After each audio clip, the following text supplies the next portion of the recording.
नमस्कार, आपण पाहता हिरकणी न्यूज।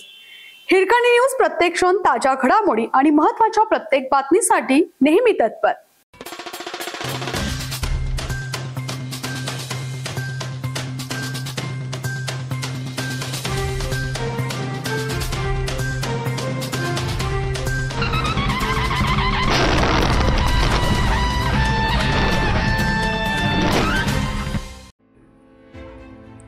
जयसिंगपूर येथील अजित ओमांना कोठावळे यांनी आळतेतील त्यांच्या भावाच्या घरामध्ये गळफास घेऊन केली आत्महत्या।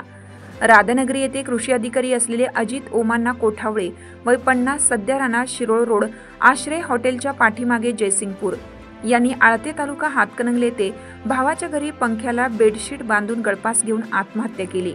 ही घटना सोमवारी सायंकाळी उघडकीस आली। दिलीप कोठावळे यांनी पोलीस ठाण्यात फिर्याद दाखल केली असून पोलीस ठाण्यात गुन्हा दाखल झाला आहे। मिळालेल्या माहितीनुसार अजित ओमांना कोठावळे हे मूळ आळते गावचे असून सध्या ते जयसिंगपूर येथे राहत होते। ते राधानगरी येथे कृषी अधिकारी म्हणून कार्यरत होते।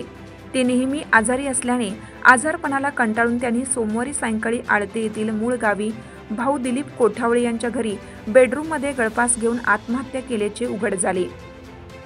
ते सोमवारी दुपारी सुट्टी असल्याने मूळ गावी आले होते। विश्रांती घेतो असं सांगून त्यांनी पहिल्या मजल्यावरती बेडरूममध्ये आत्महत्या केली। याची फिर्याद दिलीप वामन कोठावळे वय 55 यांनी हातकणंगले पोलिसात दिली असून अधिक तपास हातकणंगले पोलीस करीत आहेत। आपल्या हिरकणी न्यूज चॅनलला लाईक करा, शेअर करा आणि सबस्क्राइब करायला विसरू नका आणि रहा अपडेट।